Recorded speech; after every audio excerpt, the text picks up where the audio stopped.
Hello YouTube, how's everybody doing? This is Speedfleet 2010 here, welcoming you back to the channel for another GTA car customization video. So today I'm going to be customizing the new Canis Terminus as part of the Chop Shop DLC, and it's based off of a 4th generation Jeep Wrangler Rubicon from model years 2018 to 2024, and it's still being bought. It's still being made. You can buy it from Southern San Andreas from just under 2 million, and it's in the off-roads class. The performance has not yet been tested from Buffy 1322, but I'll give you my initial thoughts right quick. It's pretty good. It feels like another Drogger, which is part right by it, but it's not as quick. It accelerates real quick due to its all-wheel drive, and it's got some speed, and it can off-road pretty well. But that's not the main reason why I'm doing this. As you can see, my character Vinny here is currently dressed in orange and blue, and the reason why I'm doing this is because this particular build is going to be a tribute to Akira Toriya. So if you don't, while I'm doing this, I'm going to talk about who he is and just what his work did to me as a kid. So yeah, and so you know who I'm talking about, then you know exactly what I'm getting at. But if you don't, Akira Toriyama was the genius behind the ever successful Dragon Ball. It's the Dragon Ball franchise, the creator of Dragon Ball and Dragon Ball Z, and which was also my first ever exposure to anime when I was a kid. And his passing came to me as a shock because it happened so suddenly. And what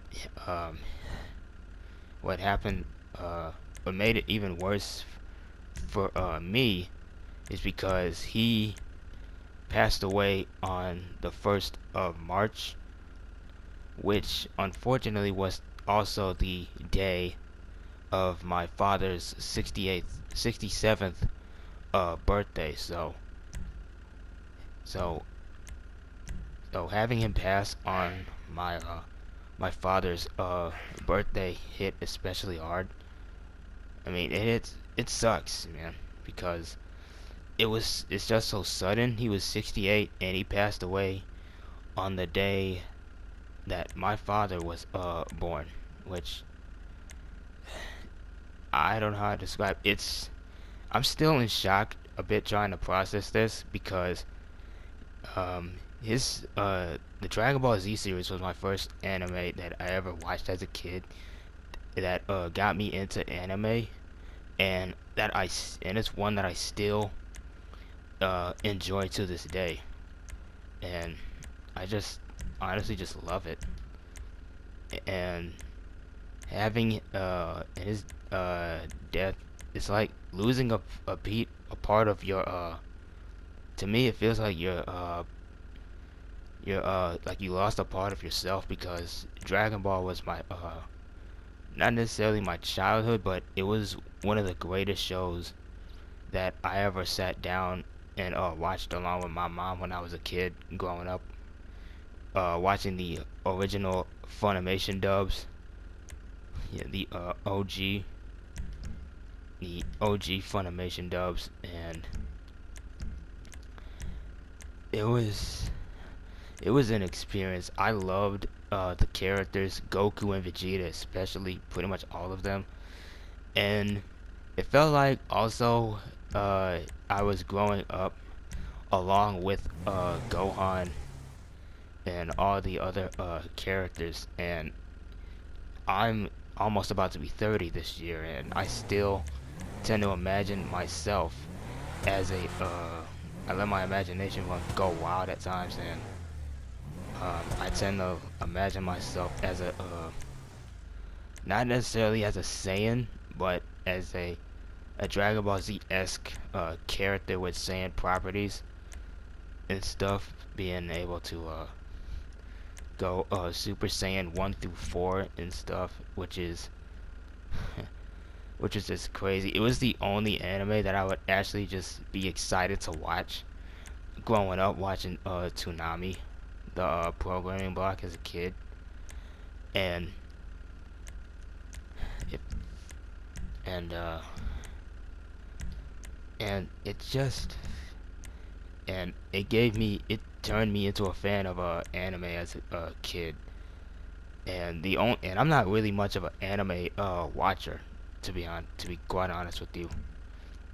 'Cause the only anime that I still love to this day is Dragon Ball, but also um, Speed Racer, um, F-Zero GP Legend in America, or The Legend of Falcon as it's called in Japan, that I still watch from time to time.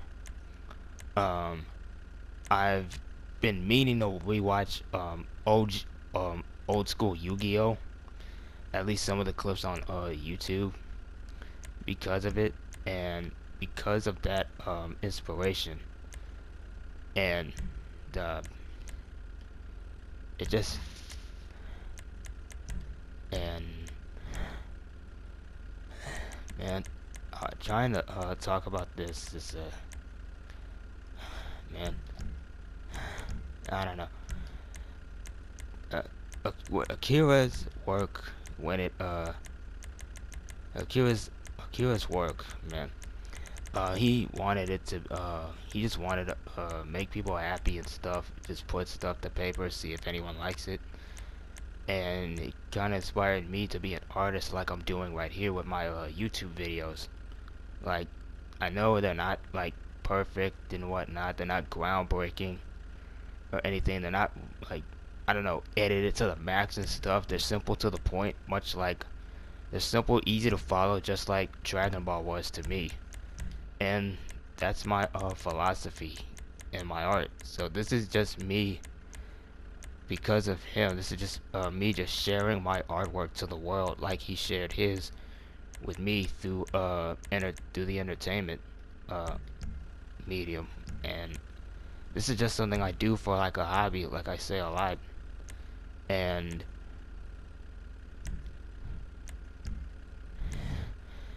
personally, and I know I don't say this a lot, but I know I don't really say this a lot, but for all of my subscribers, you know, I don't say this a lot. I love each and every one of you. Much like how I loved Dragon Ball as a kid because it resonated so much with me. Because Goku was almost like Superman, except he was more human. He was more relatable. And honestly, he was just this dude that even though his flaws, he always tried to do the right thing and whatnot when life got you down and whatnot. I still go back and I watch clips of him just fighting Frieza on in the OG Funimation dub as well as the Kai dub that got remade, and my love of Dragon Ball just still is still going to this day even after his passing. I mean, I grew up watching. I didn't just grow up watching Dragon Ball. I also loved Dragon Ball Z Abridged on YouTube.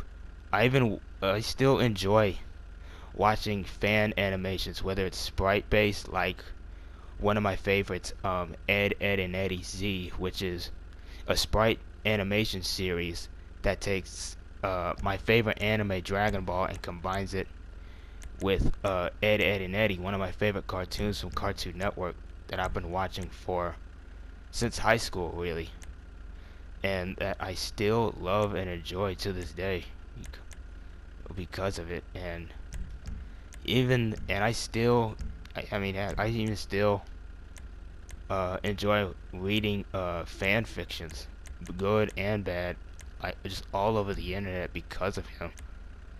Because she was just that inspirational to me. And and and this is also the reason why I wanted to get into art slash videography like I'm doing right now as a hobby, because I just want to share my passion of my cars and video making, video games to you guys. And I know I don't do this as a hobby. I don't plan on doing this like full time, and personally I don't care if it actually does. But I mean, if it does, it does. But I'm just doing this like a hobby, just to give back to what Akira Toriyama did to myself and so many other people. He didn't just uh, give anime to me. He gave it to everybody in the world. He helped unite the world. I remember just watching, just reading stories and about how Dragon Ball, I think down in Latin America, people would just watch Dragon Ball Super on the big screens, like probably in massive theaters or wherever they had those big screens and whatnot. People would be laughing. I remember when one of my favorite interviews, that I still laugh about to this day is the main reason why Super Saiyan is blonde, because when he was writing the manga, Goku's hair is usually black, and the main reason he didn't want to the main reason why Super Saiyan was blonde, because he didn't want to just ink in all the black to match his hair, which is why in the black and white manga, he would when Goku would just Super Saiyan, it would just be black and white just like the rest of the pages, instead of being just straight up black, because he hated coloring in Goku's hair. Yeah, because he hated it. He hated Goku's hair, and honestly, and his passing, yeah, it still hurts, but I'm gonna tell you guys this, as a Dragon Ball Z fan, his legacy is going to live on throughout his fan mangas, his the fan fiction, and just general the fans who love him so. But with that being said, I'm gonna end this video right here. Next video is going to be a bit more lighthearted. It's gonna be me doing the Cluck and Bell Farm Raid solo by myself. Hopefully I can get it in one video instead of splitting it up in two parts. And then after that, I'm gonna do the Gauntlet Interceptor video, because that's a car I've been wanting to get my hands on. But yeah, that's pretty much what I have to say. And I hope you guys please share this video around, because I'm gonna name this truck Akira after him, after Akira Toriyama. So ladies and gentlemen, that's gonna do it for me. I'll see you guys in the next one, and I just want to say this to Akira Toriyama. This is James Smith saying from Houston, Texas, saying thank you for everything. Thank you for introducing your sons and your sons Goku and Vegeta to the world, not just for me, but to also my mother and so many others. And thank you for being a part of my childhood. And thank you for sharing your artwork with me. Thank you for inspiring so many other small artists, big artists like myself, and so many others. Just thank you for being a part of my life. And I hope you take good care, and just take care. That's gonna be it for me, ladies and gentlemen. Yeah, that's all I have to say. This is James Smith, aka Speedfleet 2010, signing off, and hope y'all have a safe spring break. Take care of each other, and Stay blessed. Appreciate it. Thank you. Peace. There's also one other thing. Um, I just wanna ask you guys a question, whether you're a subscriber or a visitor. If you're a fan of Dragon Ball, I just want to know what was your favorite memory of Dragon Ball that you would like to share in the comments. I have so many that I can't really name one, but I think probably one of my favorite memories is I think it was around 2011 or 2012. I can't personally remember. Um, I was in high school, and for the first time, I actually saw the Funimation dub of Dragon Ball Z Broly, the Legendary Super Saiyan, for the first time.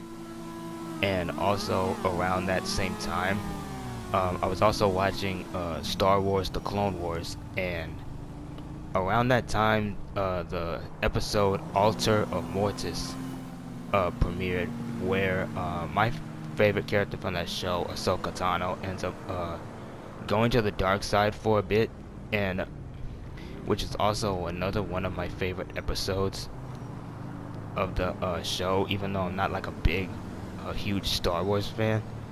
And after watching both of those, I would just imagine a version of Ahsoka Tano just going Legendary Super Saiyan whenever she would just get mad as a result of Anakin freeing her from the dark side influence of the big bad in that episode, but as a result, but imagining that he didn't get all of it, and so it ended up manifesting itself into a split personality.